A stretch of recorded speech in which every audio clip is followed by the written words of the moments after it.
그러므로 주께서 주의 일을 시온산과 예루살렘에 다 행하신 후에 아수르 왕의 완악한 마음의 열매와 높은 눈의 자랑을 벌하시리라. 그의 말에 나는 내 손의 힘과 내 지혜로 이 일을 행하였나니 나는 총명한 자라.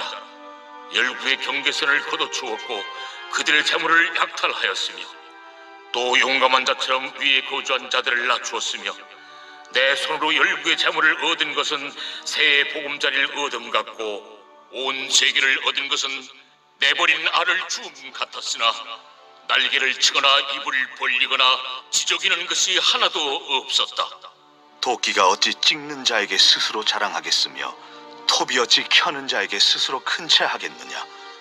이는 막대기가 자기를 드는 자를 움직이려 하며 몽둥이가 나무 아닌 사람을 들려 함과 같음이로다. 그러므로 주 만군의 여호와께서 살진 자를 파리하게 하시며 그의 영화 아래에 불이 붙는 것 같이 맹렬히 타게 하실 것이라. 이스라엘의 빛은 불이 되고 그의 거룩하신 이는 불꽃이 되실 것이니라. 하루 사이에 그의 가시와 찔레가 소멸되며 그의 숲과 기름진 밭의 영광이 전부 소멸되리니 병자가 점점 쇠약하여 감 같을 것이라. 그의 숲에 남은 나무의 수가 희소하여 아이라도 능히 계수할 수 있으리라. 그날에 이스라엘의 남은 자와 야곱 족속의 피난한 자들이 다시는 자기를 친 자를 의지하지 아니하고 이스라엘의 거룩하신 이 여호와를 진실하게 의지하리니 남은 자 곧 야곱의 남은 자가 능하신 하나님께로 돌아올 것이라. 이스라엘이여, 내 백성이 바다의 모래 같을지라도 남은 자만 돌아오리니 넘치는 공의로 파멸이 작정되었습니다. 이미 작정된 파멸을 주 만군의 여호와께서 온 세계 중에 끝까지 행하시리라. 그러므로 주 만군의 여호와께서 이르시되 시온에 거주하는 내 백성들아, 아수르가 애굽이 한 것처럼 막대기로 너를 때리며 몽둥이를 들어 너를 칠지라도 그를 두려워하지 말라. 내가 오래지 아니하여 네게는 분을 그치고 그들은 내 진노로 멸하리라. 만군의 여호와께서 채찍을 들어 그를 치시되 오레 바위에서 미디안을 쳐 죽이신 것 같이 하실 것이며 막대기를 드시되 바다를 향하여 애굽에서 하신 것 같이 하실 것이라. 그날에 그의 무거운 짐이 내 어깨에서 떠나고 그의 멍에가 내 목에서 벗어지되 기름진 가닥의 멍에가 부러지리라. 그가 아야스에 이르러 미그론을 지나 믹마스에 그의 장비를 두고 산을 넘어 게바에서 유숙함에 라마는 떨고 사울의 기브아는 도망하도다. 딸 갈림아, 큰 소리로 외칠지어다. 라이사야, 자세히 들을지어다. 가련하다, 너 아나도시여. 만메나는 피난하며 게빔 주민은 도망하도다. 아직 이날에 그가 노베서 쉬고 딸 시온산 곧 예루살렘 산을 향하여 그 손을 흔들리로다. 보라, 주 만군의 여호와께서 혁혁한 위력으로 그 가지를 꺾으시리니 그 장대한 자가 찍힐 것이요 그 높은 자가 낮아질 것이며 쇠로 그 빽빽한 숲을 베시리니 레바논이 권능 있는 자에게 배임을 당하리라.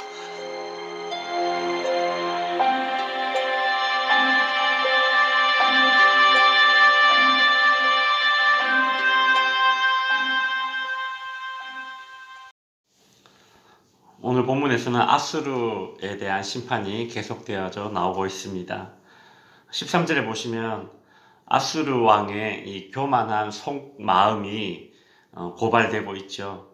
그의 말에 나는 내 손의 힘과 내 지혜로 이 일을 행하였나니 나는 총명한 자라. 이 짧은 구절에 나 그리고 내가 라는 말이 아주 반복되어져 나오고 있습니다.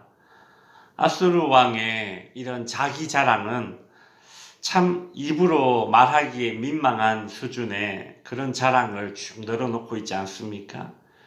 14절에 보면 내 손으로 열국의 재물을 얻은 것은 새의 보금자리를 얻음 같고 온 세계를 얻은 것은 내버린 알을 주음 같았으나 날개를 치거나 입을 벌리거나 지저귀는 것이 하나도 없었다. 이게 무슨 말이냐면 아수르는 자신들이 열국을 차지하는 일은 마치 새둥지에서 알을 꺼내는 것 같이 쉬운 일이었다. 이제 그 자랑을 하는 것입니다.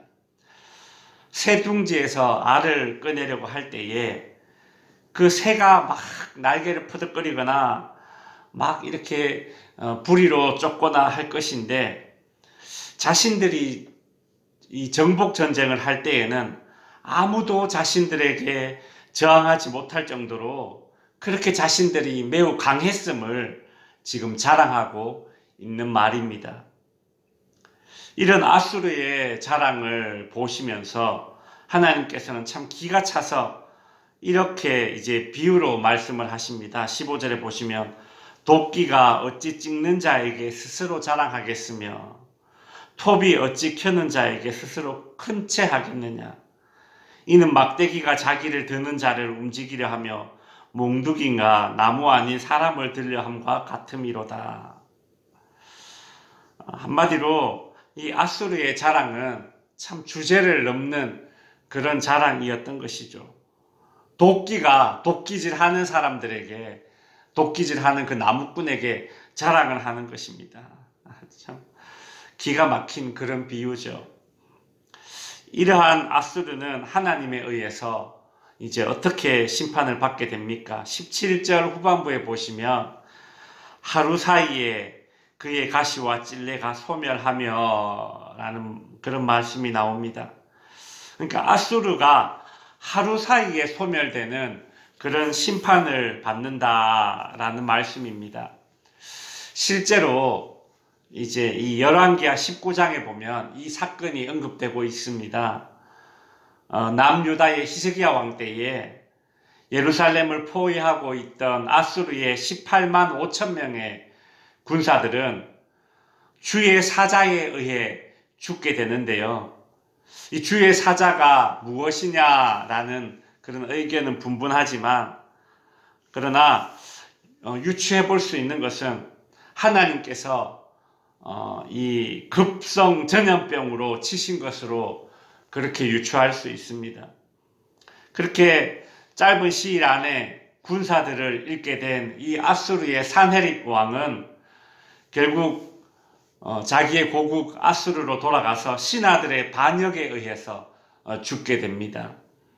이처럼 급작스럽게 국력이 쇠약해진 이 아수르 제국은 떠오르는 신흥 강국이었던 바벨론 제국에 의해서 완전히 이제 멸망하게 되고, 이후에 역사적으로는 다시 그 강대국으로 서지 못하는 그런 역사가 일어나게 되죠.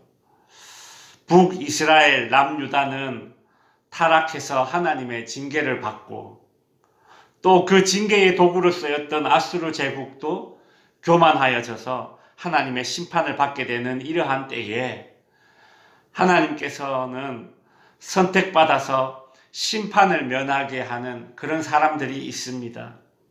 하나님을 의지하는 사람, 하나님께 돌아온 사람, 그런 사람들을 통해서 하나님은 새로운 구속의 역사를 이루어 가시는 것입니다.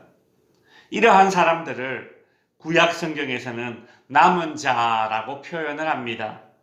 20절에 보시면 그날에 이스라엘의 남은 자들이, 21절에도 남은 자, 곧 야곱의 남은 자가, 이 말이 나오죠.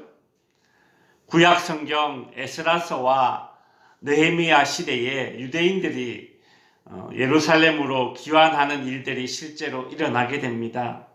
이것을 이제 남은 자라고 표현하는 것이죠. 이 남은 자는 궁극적으로 신약 시대에 들어와서는 예수님을 구주로 믿어서 죄와 사망에서 구원받은 사람들, 즉 교회와 성도를 가리키는 것입니다. 하나님은 이런 남은 자들에게 심판이 맹렬하게 진행되는 중에서도 위로의 말씀을 주십니다. 24절에 보시면 그러므로 주 만군의 여호와께서 이르시되 시온에 거주하는 내 백성아 라고 하시죠. 하나님은 여기서 남은 자들을 향해서 내 백성들아 라고 말씀하십니다. 애정을 표현하고 계신 것이죠. 그러면서 뭐라고 위로의 말씀을 하십니까? 아수르가 애굽이 한 것처럼 막대기로 너를 때리며 몽둥이를 들어 너를 칠지라도 그를 두려워하지 말라. 27절에 그날에 그의 무거운 짐이 내 어깨에서 떠나고 그의 멍에가 내게 목에서 벗어질 것이라. 그리 말씀하십니다. 하나님은 남은 자들을 위해서 아수르를 멸하여서 이스라엘의 남은 자, 회개하고 돌이킨 하나님의 백성들의 곤고한 짐을 벗겨주십니다. 말씀을 마치며 기도 제목을 드립니다. 아수르라는 몽둥이에 맞은 그 이스라엘 가운데서도 남은 자, 즉 돌이키고 하나님을 의지하는 자들이 있습니다. 환난과 징계가 이스라엘을 변화시키는 것입니다. 나는 그동안 겪었던 환난과 시험을 통해서 어떤 영적인 깨우침을 얻고 있습니까? 지금은 다 이해하지 못해도 우리가 겪는 고난에는 하나님의 뜻이 담겨져 있습니다. 어떤 고난의 상황이든 나를 주님께로 더 가까이 이끄는 통로가 되게 하소서.